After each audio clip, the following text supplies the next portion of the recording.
Like un max la vidéo pour faire partie du cercle très fermé des Keishineurs. Ouais.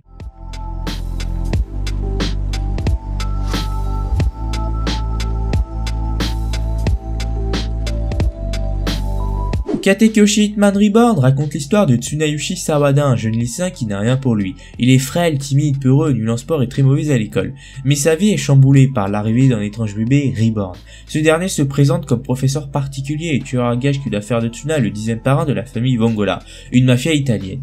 Alors déjà mettons les choses au clair, on peut lui reprocher autant de choses que l'on voudra, Reborn est l'un des animes de mon adolescence, et ça doit aussi être le cas pour plus d'entre vous je suppose, et plus particulièrement son anime, qui au début peut vous sembler bien niais, avec un début des plus random, mais plus vous avancerez dans l'intrigue, plus ça fera réveiller le fanboy qui est en vous. Vous retrouverez bien évidemment des combats stratégiques dantesques qu'on pourrait retrouver au tout début d'un Naruto, une histoire très classique mais bien maîtrisée à des moments. Ce manga à certains moments va vous toucher, certains arcs fourniront un bol d'air frais par rapport au Big 3 d'antan. Tout ça pour vous dire que malgré ce que je vais dire dans cette vidéo, Reborn restera jamais dans mon cœur.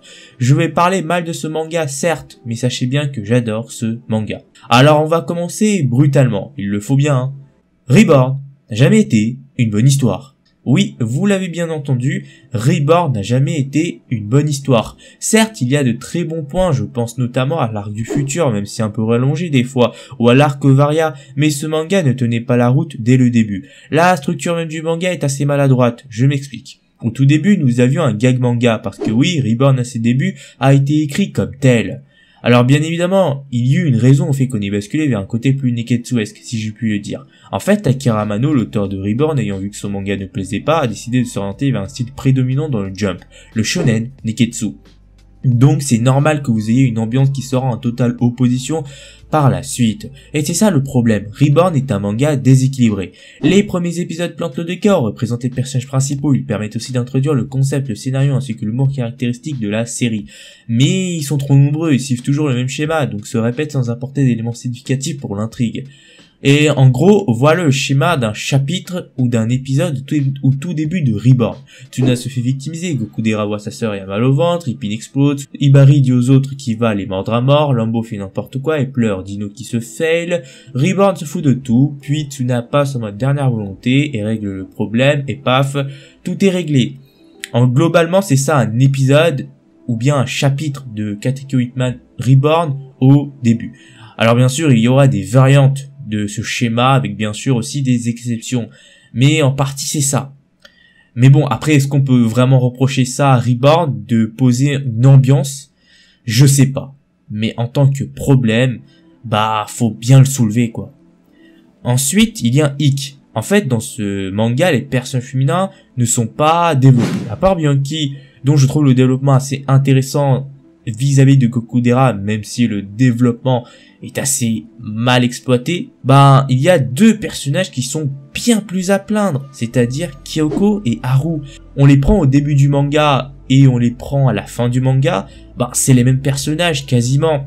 En fait, ils n'ont pas tant évolué que ça, et pas du tout d'ailleurs. Elles ne servent pas le scénario, et même leur rôle de love interest ne sont pas remplis. Tout est tourné en dérision, en mode gag manga, alors que moi j'aurais bien voulu voir un développement vraiment sérieux. Mais non, en fait tout est tourné en dérision et c'est vraiment dommage. Alors oui, Reborn est un shonen, mais bon, moi j'aurais bien voulu voir un développement. Alors que dès le début en fait, Reborn ça parlait aussi un peu de romance. Même si c'était aussi tourné en mode gag manga, mais quand même ça parlait un peu d'un mec qui avouait son amour à une fille. Voilà. Et c'est vraiment dommage, mais j'y reviendrai un peu plus tard de cette partie. Ensuite, le développement aussi d'un personnage m'a un peu déçu, Kyoya Hibari. En fait, son développement paraît bien fade, à côté de celui d'un Mukuro, qui soit dit en passant, est l'un de mes personnages favoris dans ce manga. Parce que Mukuro, lui, passe d'un mec vil, cruel, sadique, ne pensant qu'à se venger de la mafia et n'ayant rien d'autre à vue, à quelqu'un d'intentionné, combattant pour ses idéaux et dépassant ses différends avec la mafia. Ben, concrètement, c'est ça, hein. Et c'est bien fait du début jusqu'à la fin du manga, et c'est vraiment bien. Alors que pour Hibari, ben, je suis désolé, mais c'est pas la même chose, hein. Parce que certes, c'est un personnage badass, Mais concrètement, à part le fait qu'il soit terriblement fort, il a quoi pour lui? En fait, on ne sait rien de lui. Pour le comparer à un personnage qui au sein de son œuvre a un rôle similaire, on va parler un peu de Levi. Levi Ackerman est un personnage de SNK qui, comme Hibari, est solitaire, froid, terriblement puissant. Mais on voit que ce personnage n'est pas là par hasard, il est là dû à certaines circonstances. Et son développement de personnage est très intéressant, beaucoup axé sur la camaraderie, sur l'entraide, sur la solitude, sur aussi les regrets. De ce fait, il n'est pas seulement intéressant parce qu'il représente la force, mais parce qu'il représente un homme s'érigeant comme une figure de proue dans son univers en partant du plus bas. Et c'est ça qui est intéressant à suivre. Mais pour le cas d'Hibari, on s'en fout en fait. Tout ce qu'on sait, c'est juste qu'il est fort et qu'il aime se battre, et c'est tout. Et c'est dommage, pourtant on avait un bon potentiel à exploiter avec ce mec, parce que Hibari, à un moment donné, il commençait à lâcher des répliques assez intéressantes, surtout dans l'arc Shimon. Donc je trouve que c'est vraiment dommage. Voilà, à part Hibari, je pense que le développement des personnages masculins dans ce manga est assez intéressant. Bon, pour boucler la vidéo, parlons un peu de la fin. Donc pour ceux qui n'ont pas encore lu le manga, partez et revenez après. Pour ceux qui restent, continuons. 2 points me dérangent. Déjà, l'intrigue finale s'est bouclée en queue de poisson. Il y a différents événements qui ont carrément cassé le manga. Jaeger, the perso qui a buté les personnages hyper forts comme Xanthus, Byakuran, Dino, Rokudo et Squalo à lui seul, mais qui se fait défoncer comme un noob par Tsuna en quelques pages. Bermuda. Alors ce personnage était un bon personnage qui au début avait un bon potentiel, mais qui s'est complètement cassé la gueule par la suite avec un retournement de situation archi convenu. Alors maintenant parlons de Checkerface. Alors là, grosse déception. Aucun combat face à lui, il décide de coopérer, il n'était pas si méchant que ça et c'est vraiment dommage. Et ce personnage qui au lieu de conclure un arc, lui ouvre carrément une nouvelle perspective d'arc qu'on n'aura jamais sur les anciens humains. Et c'est vraiment con, hein. Mais bon, ce n'est rien comparé à la fin du manga qui est tout simplement du grand n'importe quoi à 409 chapitres pour apprendre que Tsuna n'a pas changé et qu'il est toujours aussi nul niveau scolaire. Et Reborn arrive pour redevenir son prof particulier pour une espèce de Neo Bongola Primo, ce qui est exactement pareil et c'est vraiment con parce que je pense que tout le monde aurait voulu voir une situation finale et non une situation initiale bis. Cette fin ne conclut en rien l'histoire de Tsuna. Tsuna est toujours le même qu'avant, un as qui n'arrive pas à avouer ses sentiments, et là certains vont me dire que cette fin est justifiée car Reborn voulant dire renaissance, c'est normal qu'il y ait une boucle. Mais non, en fait, c'est une justification bidon. Ce n'est en rien une excuse pour justifier une fin sans goût. Moi, en tant que fan, j'aurais bien voulu avoir plusieurs arcs sur le futur, parce que ce n'est pas le même futur des 10 ans, car les événements ont pris une tournure différente, et de toute façon, ça aurait nourri le message de Reborn, qui est que même si on est un perdant, un loser, un raté de base, on peut devenir quelqu'un d'important, un gagnant, un winner. Et en plus de ça, ça aurait pu développer la relation entre Tsuna et Kyoko et Haru, parce que entre guillemets on a un triangle amoureux qui n'a jamais été exploité comme dit tout à l'heure, ce qui est fort dommage. Je pense sincèrement que Haru mérite plus Tsuna que Kyoko, parce que Haru a toujours été là pour Tsuna, elle avait bon cœur, elle a toujours été là pour soutenir Tsuna, alors que Kyoko, oui, elle était là parfois pour soutenir Tsuna, même si elle connaissait ses sentiments, elle n'a rien fait. Hashtag le chapitre 1, où elle le friendzone carrément, lâchement d'ailleurs. Et là, c'est vraiment dommage. Je sais très bien que Reborn n'a jamais été un manga de romance, mais quand même. Alors moi, en tant que fan de Reborn, j'aurais bien voulu voir un Tsuna adulte, chef de la mafia, charismatique, ou un Tsuna adolescent, doutant de sa position.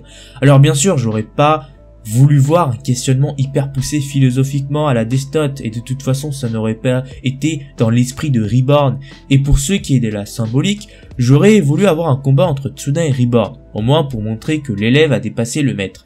Et ça ne s'est pas accompli, parce que en plus de ça, ça aurait pu montrer que Tsuna est devenu un personnage accompli, mais non en fait. Et c'est vraiment dommage, ça aurait pu boucler l'intrigue en beauté, mais c'est vraiment dommage qu'on n'ait pas pu faire ça. Et outre la trame principale, j'aurais bien voulu avoir des spin-offs sur la première famille Vongola, ou bien un truc qui aurait pu être expliqué, parler de la 8e boss, qui est une femme. Ça aurait pu être intéressant de voir sa vision en tant que femme parraine. Et là, j'irai un peu plus loin en disant que ça aurait pu être intéressant d'exploiter un peu les anciennes générations comme le fait My Hero Academia en ce moment avec les prédécesseurs du One for All. Pourtant, je suis certain que l'inspiration sur les générations du One for All vient de Reborn. Ensuite, j'aurais aussi voulu avoir un petit spin-off sur le parcours de Reborn, parce que ça aurait pu être vachement intéressant de voir comment il est devenu assassin, qu'est-ce qu'il a fait et tout, mais bon, ça c'est vraiment dommage, parce que c'est quand même Reborn. Moi j'aurais voulu en apprendre plus sur ce mec, sur ce tueur à gages sanguinaire, quoi, quand même. Mais malgré tout ce que je viens de dire, je comprends. Je comprends parce que Reborn s'est arrêté à cause d'un manque de succès. Parce que les tomes de Reborn ne sont pas assez vendus. Akira Amano a dû mettre fin à son manga en vitesse, parce que on le voit bien, comme je vous l'ai dit tout à l'heure, parce qu'il y a plein de choses qui n'ont pas été exploitées dans le manga alors que ça l'aurait dû, voilà, et ça c'est vraiment dommage. Mais bon, je comprends, le système du Weekly Shonen Jump est parfois cruel, mais c'est comme ça. Même si Reborn avait des choses à exploiter, bah à cause de l'arrêt, on pourra pas exploiter cela. Akira Amano nous aura quand même fourni un assez bon manga, parce que malgré tout ça, tous ces problèmes ne m'enlèveront jamais tous ces beaux moments que j'ai passés enfant et adolescent devant cette belle famille Vongola.